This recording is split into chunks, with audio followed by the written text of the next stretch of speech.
Hey guys, welcome to LaughNapkin. On today's episode of ProRevenge, OP gets revenge on his middle school crush after she spread hateful rumors about him for 6 dreadful years. And this wasn't a fast revenge, guys. It happened 10 years later. OP played the long game. If you're new to my channel, go ahead and subscribe for dailies. Now let's get into it. Girl I had a crush on in middle school bullied and mocked me for 6 years. A decade later, vengeance.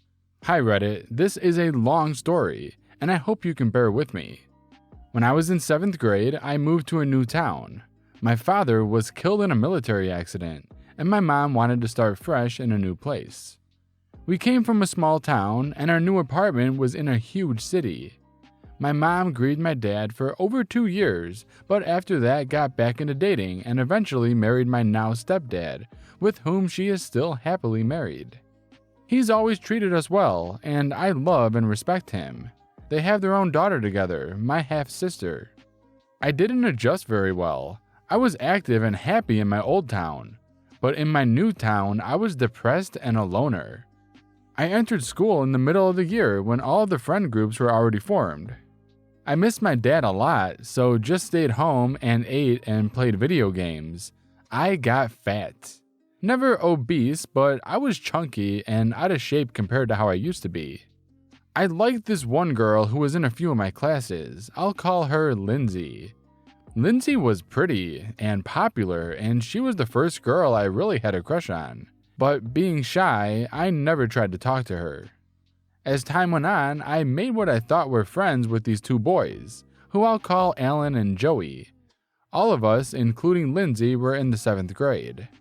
I didn't hang out with Alan and Joey outside of school, but they'd let me hang out with them on campus. At least I didn't have to sit alone anymore. Alan and Joey were talking about which girls were cute and who they had a crush on. I eventually admitted that I liked Lindsay, but told them not to tell her. Later that day, in math class, which I shared with Lindsay, a note was passed to me. It was from Lindsay. My heart leaped, although I was nervous. Did Alan and Joey tell her I liked her? When I opened the note, my heart fell to my feet. I get red when I'm nervous or sad. I was never more red than that day. Inside the note, Lindsay had written in block capital letters, "I don't like you, OP." There was a little bit of giggling in the room. I was so embarrassed. I asked the teacher if I could go to the nurse. There was a loud laughter as I left. The nurse let me stay in her office until the end of the day, which was good since my mom couldn't leave work unless I was dying, and I wasn't allowed at that point to walk home the 3/4 mile to our apartment, due to a recent spate of kidnapping stories in the news. I took the school bus home as usual. Kids laughed at me on the bus too. Not 2 days later, I get called into the principal's office and get lectured by the principal how a student complained that I was stalking her. Of course, I had no idea what happened, but eventually I figured out that Alan and Joey told Lindsay, and Lindsay decided to make a big production about getting me into trouble. Soon, everyone on campus started to call me the creepy stalker, the hillbilly, the white trash redneck, things like that. Lindsay got all sorts of positive attention for being brave enough to tell adults about kids who harassed her. Thing was, I was never officially reprimanded, and my mom was never actually called in to talk to any adults about what I had supposedly did. The principal just told me that stalking was bad and to leave Lindsay alone. I didn't really know what more I could do to leave her alone. I never even said one thing to her or tried to send any notes to her or stare at her. All I did was tell someone that I thought was a friend that I liked her and please don't tell her. I didn't tell my mom about it, but after Alan and Joey's betrayal, I was back to sitting by myself. In 8th grade, I still went to the same school and it was more of the same. I was still known as the uneducated redneck creeper. Lindsay was still really popular and went out with the cool guys from our class. Alan and Joey were never in the cool kid group, and I suspect that they both liked Lindsay too, and were trying to suck up to her. On Valentine's Day, I got one of those candygrams that students send to one another that they buy from student leadership at their school during holidays. Like $2 will get you a card and a candy bar, and a student aide will deliver it to the intended recipient, along with a sealed message. I at least got a candy bar out of it. The message wasn't so nice. It said, "Stop stalking me, freak." Thanks, Lindsay.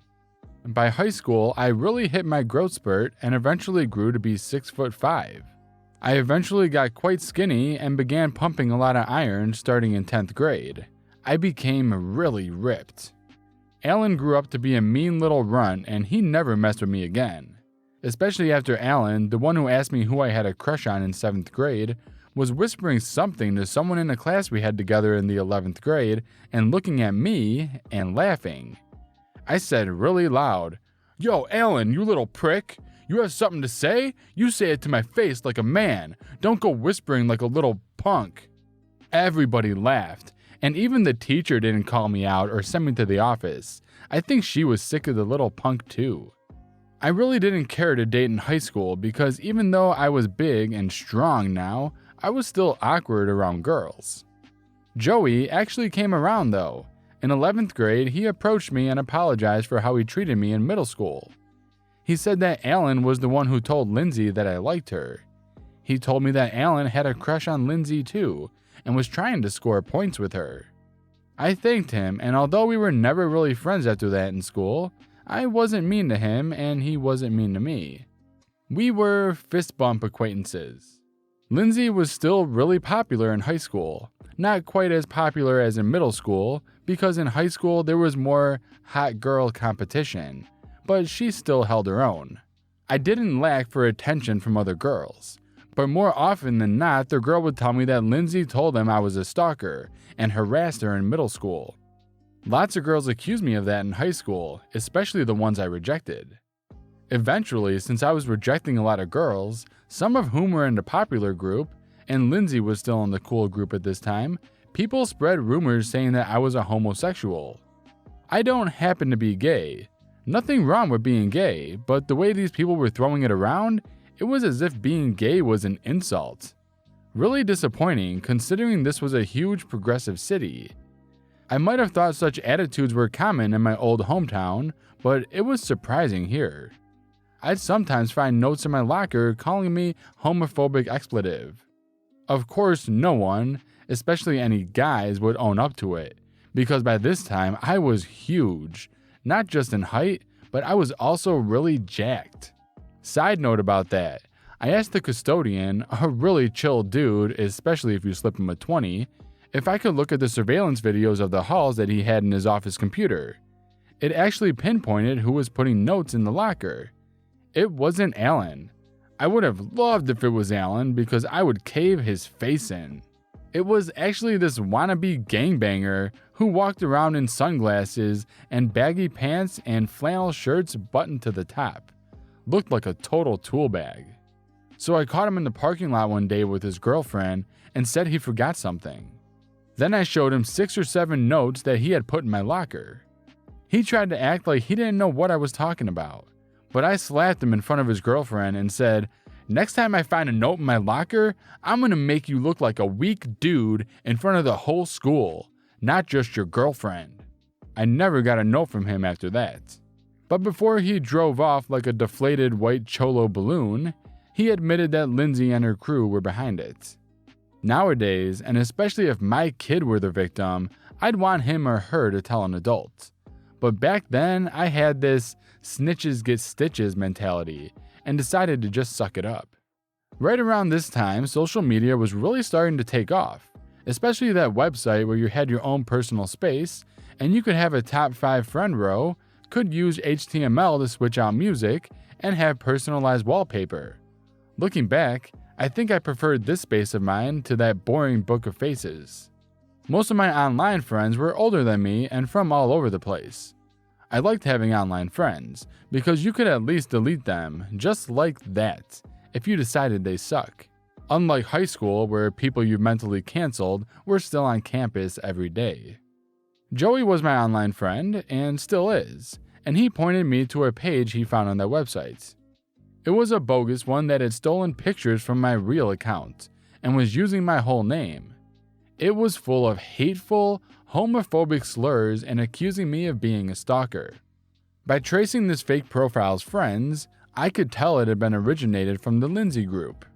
I flagged the account and it was soon taken down. To this day, I don't get why Lindsay found it so necessary to hate me so much that she had to try to ruin my middle and high school years, just because I happened to like her a little bit in the 7th grade? Anyway, in high school, I wasn't a loner anymore. I was on the basketball team and track team and swim team, so I had friends, but I was never in the very top tier popularity group. Lindsay was in that top group, though she was mostly one of the hangers-on of the most popular girls in school. Like, she was in that group, but was never Beyonce. And though I had my share of fun with girls in high school, never dated, just hooked up, I could never shake the reputation that I had stalked Lindsay. Well, I graduated and moved on. I went to college for accounting and eventually became a CPA. I still work out every day, and so I stayed in really good shape. I also continued to play sports in college, though I never had a desire, or talent really, to make it my profession. With the help of my awesome stepdad, who's an accountant too, we opened up our small financial service with 12 employees. We're doing all right. Eventually, a man comes in looking for a job as an accountant. Lo and behold, it's Joey. Haven't seen him in years. Still looks the same, maybe a little balder, but otherwise pretty good. We catch up, and since he's gone to school for accounting himself and has a good resume, we hire him. He does fine for a couple of years, and we've actually become good friends. We put the past behind us. I went to his wedding, he went to mine. I went to his son's baptism, he went to my daughter's. We're friends on social media, and neither of us keep in touch with people from middle and high school. Bygones are bygones, and time passes. One day, Joey asked me if I got a letter in the mail inviting us to our 10-year high school reunion. I tell him no, and remember that the school doesn't have any of my updated addresses, since my mom and stepdad moved a couple of times since I graduated.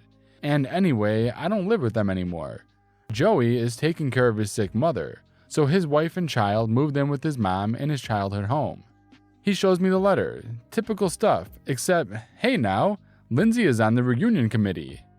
It has her email address and everything. I haven't thought about her in years. Since I'm in front of my computer, I look up her email address on FaceLibro, and it leads right to her since her privacy settings are minimal.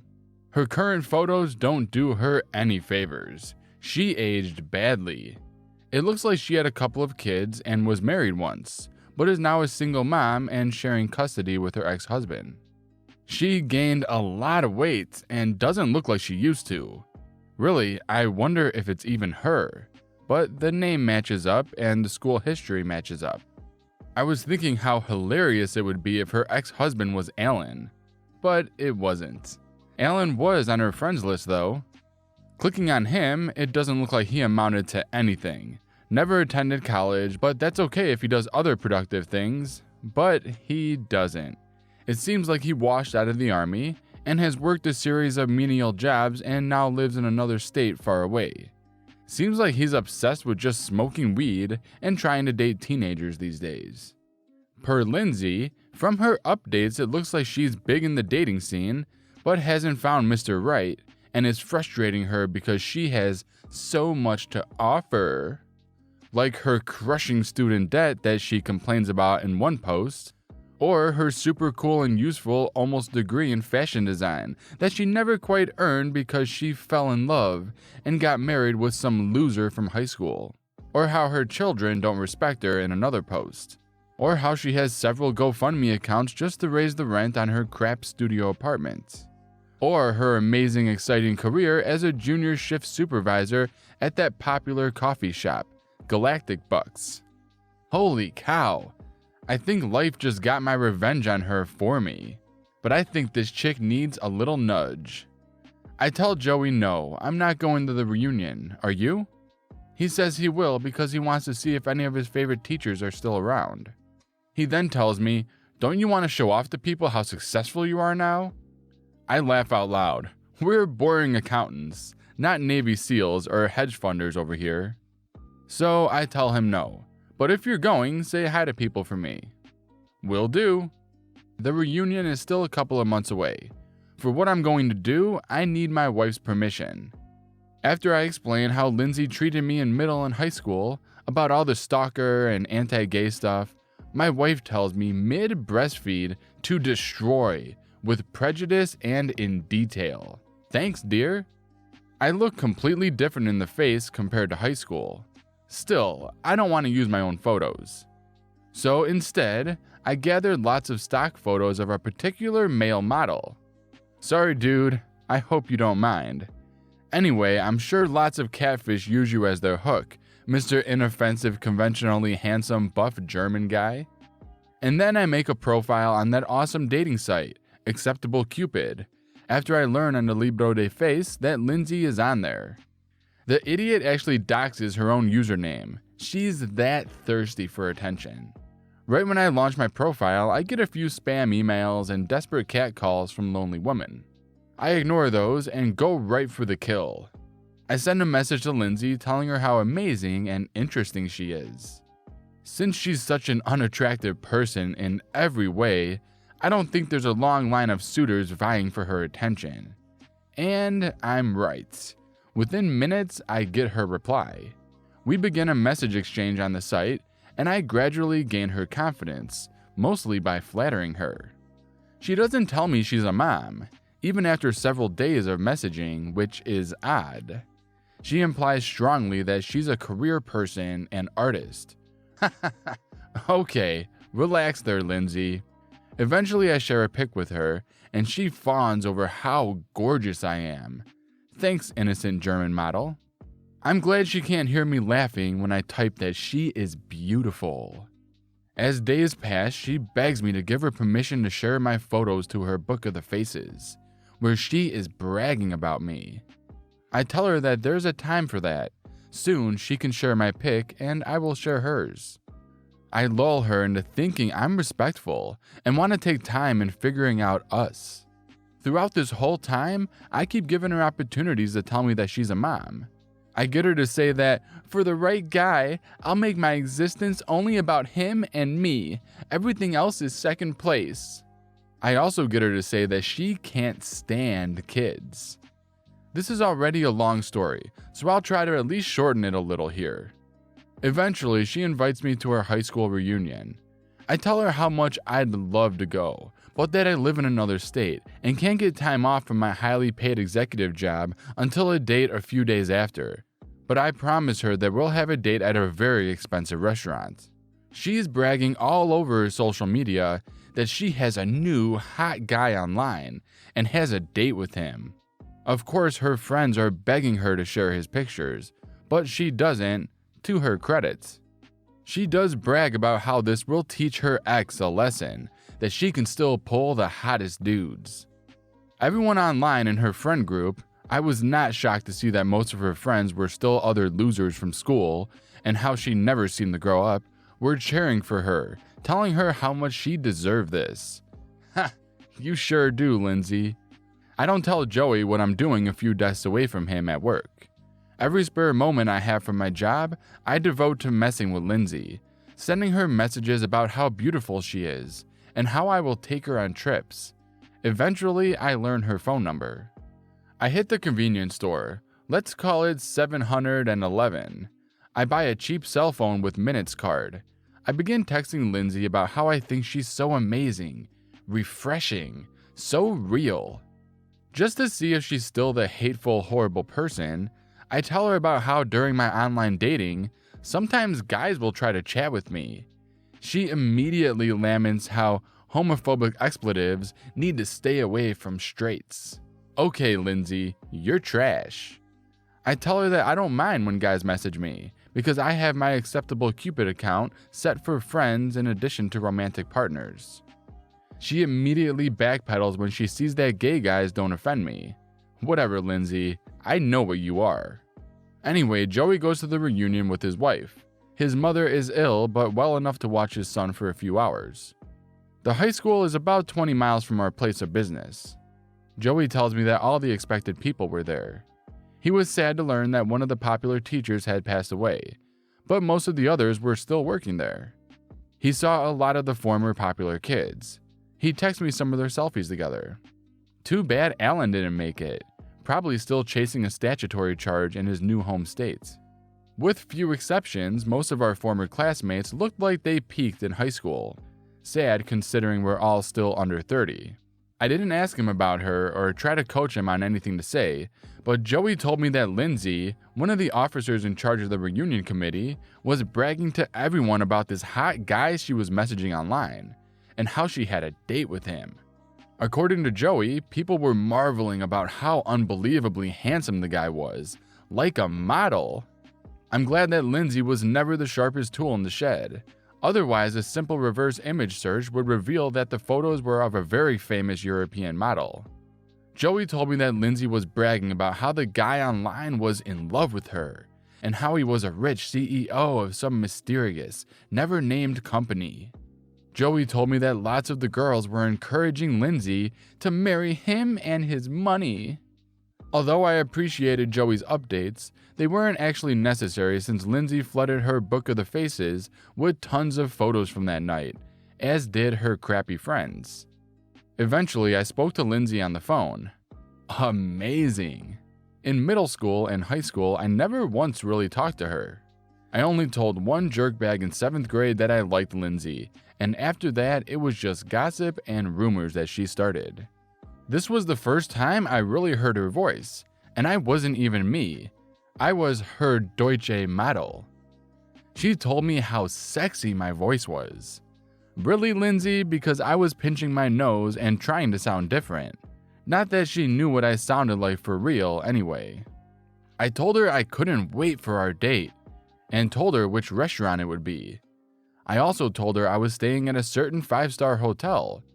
I said that we can go there after dinner, which is of course polite talk for we'll hook up on date number 1. I made sure this particular exchange was on the acceptable Cupid site. I could tell she was falling hard for me, especially the way she plastered her social media with updates on her dream boats. Hey Lindsay, you've got 2 kids and you never post anything about them on social media. Are you ashamed of your children? Meanwhile, she's telling the world she's going to hook up with some stranger she's never met. Lindsay, Lindsay, Lindsay, a truly trash human. Over the following few days, she never did own up to having kids, but she did admit that she worked at Spacebucks Coffee as a side thing, for fun in addition to all sorts of art she said she did, and having her own business. I assume she's talking about her online store at Etsy that she brags about on the book of mugshots, where she sells really cheap, crappy beaded jewelry that only drunk ravers might find appealing. By this time, she's given me her full name, and I've given her my made-up name.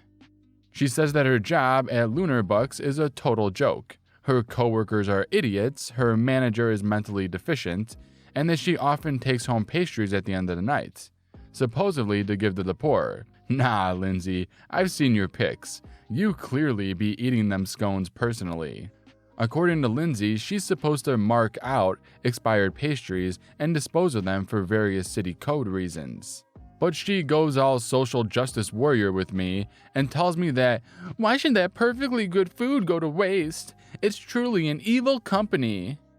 Yeah, whatever, Lindsay, you racist, elitist homophobe. Anyway, fast forward to our date.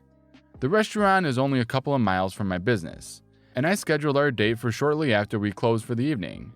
I scheduled everything in such a way that I wouldn't miss my wife's famous lasagna later for dinner. I parked not far from the window, in a parking lot adjacent from the restaurant. I couldn't park at the restaurant itself as it was an extremely expensive place and had valet parking only. As scheduled, I see Lindsay waddle into the front door, coming out of her rideshare. I had instructed her to give her name to the host and be seated at a specific table. I happen to know, because she said so on the libro of the faces, that she was ashamed of her beat-up 2001 Chevy Cavalier. I assumed that she expected her hot date to drive her home after an amazing night of what I can only assume is vomit-inducing and malodorous lovemaking. I told her I would be arriving in a Maserati. I see her sit at the table I arranged earlier. I see her playing with her phone, probably bragging about our date to whoever. After 20 minutes of stringing her along, I see my courier arrive on a red Vespa, just as he told me he would. The courier I scheduled to arrive at a certain time, 20 minutes after Lindsay's arrival. He wouldn't bring the item unless I texted the go-ahead, which I did, and he texted me here. Then I saw him take the bear out of his backpack. His task was to ride up to a certain gift store I never really frequented and pick up a small, stuffed bear whose arms could be surrounding anything from a bouquet of roses to a box of candy to an envelope with $1 million check in it. The courier was then supposed to bring the bear to the restaurant host. The host would then, of course, bring the bear to Lindsay. The courier handed the bear to the host. I didn't see the handoff because that part of the restaurant was out of my vision, but I did see the courier right away after I received a text saying, "Done." I did see the host give the bear to Lindsay, which was the important part. I was parked close enough to see her face as she read the note I had typed and placed on the inside of the envelope I had the bear holding, next to a fancy chocolate bar. It read, "I don't like you, Lindsay." Her face, oh my god. She looked like she was going to die right there. I received a WTF text from her. I started driving home. Text after confused text. 20 or more. She never knows when to drop it. Finally, I pull into my driveway. Wife and daughter at home. I hear their laughter. The good kind. I smell the lasagna and my wife kisses me. She asks me if I had a good day. I tell her yes, most definitely. And then, before I take the phone battery out and break the cell phone into 100 pieces before throwing it out in the garbage, I send Lindsay one more text. "Stop stalking me, freak." The next day, I couldn't help it. I looked at Lindsay's social media. Set to private. I'm wondering if her narcissistic butt knew it was me that played her. Especially since the mascot of our middle school and high school was a bear. That didn't look too different from the stuffed one I had given her. I don't really care. All I know is that now I have closure. Especially after I sent the screen captures of our already Cupid messages, my own username and photo blocked out, to CPS, where Lindsay bragged about hating kids and told me what she thought about being a mom, and said that she was going to be hooking up with a strange man on the first date meeting him.